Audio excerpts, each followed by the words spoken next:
Another player who does have a very long-term contract, he's also allegedly the highest-paid player in the Premier League. Clean sheet for him today. De Gea, good for his confidence, it has to be said.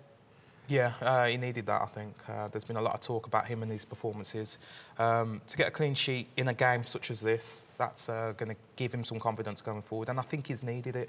I think that we had a chat again, didn't we, before the game, that he's not been as good as he's been, you know, for a while now. A good 18 months, you would say. Yeah, and he needs to get back onto that road. Certainly if he's going to want to end his career at United, you know, on a high. So a good performance, and hopefully the start of a run of games where he's keeping clean sheets and watching, you know, his fellow teammates get the points. Do you expect De Gea to get back to reclaim the form he once had, to put himself in the bracket of the best keeper in the Premier League? Because you could say a blip is one thing.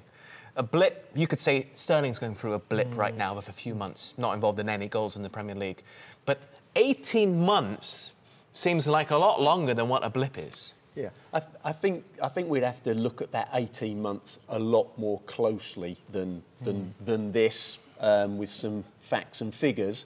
Club and country as well, I should add. Yeah, but I would say that despite his inconsistent form, let's call it that, across the last year, 18 months, as we've discussed, I still put him right up there as one of the best goalkeepers in the world. Will he get better than he has been of late? I believe so, yeah. You know, everybody has peaks and troughs, and the very best come through those troughs, and I think De Gea will. I think he is now. I think he's coming through it now. Well, knocking on the door. It's only been one game, really, because he made a mistake against Everton. A very obvious mistake, probably his worst one of the season. So coming through it after one game, is it a bit too early to say that? Well, no, I'm talking about the 18 months. You know, I think we're being harsh judging him as across those 18 months sat here. I don't think he's been anything like as bad as maybe we're suggesting he's been. I don't think he's been making those sort of mistakes over 18 months. I think what's happened is recently he's made a few mistakes, so we're highlighting them, and then looking back at the 18 months to say, hang on, you've not been as good as you've been. You've got to look at the defenders in front of him as well, you know. They're there to protect him, you know, and how stable has that unit been? How many times has that changed around? There's a lot of things that go into it. So as a team now, Manchester United are in a great, you know, place. And that should, you know, benefit De Gea. Because, I mean, I was looking at some stats and heading into this weekend's fixtures, no player had made more mistakes leading to goals than De Gea.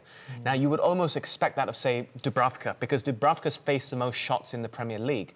So, logically, when you're facing the most, you're more liable to make mistakes. But Manchester United aren't tops for facing shots in games. So, if you factor all of that in, there are question marks. And the other thing is, Dean Henderson's knocking on the door.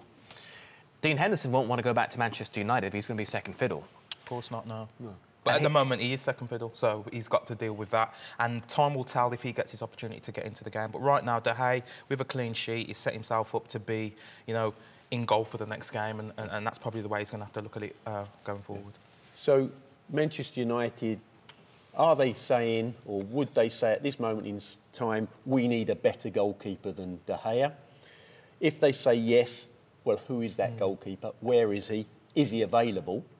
I think they have a proven product in their club at the moment, in De Gea. And how much is this new goalkeeper going to cost? Well, Dean Henderson would be free, and now he's been linked to Chelsea.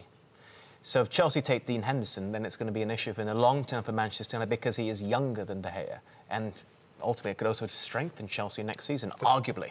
That could affect how that contract works with Chelsea. So I don't know. I don't want to get into it because I don't know. But they possibly would want to make sure that they get a lot of money at some point, Because we spoke to him and he did sign a contract this season till 2022. So there's still a little bit of time there. They can generate money from Henderson as an alternative.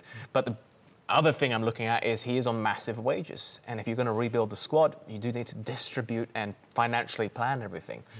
And today the news is Madrid, I don't know why, are linked to De Gea again. It just won't go away.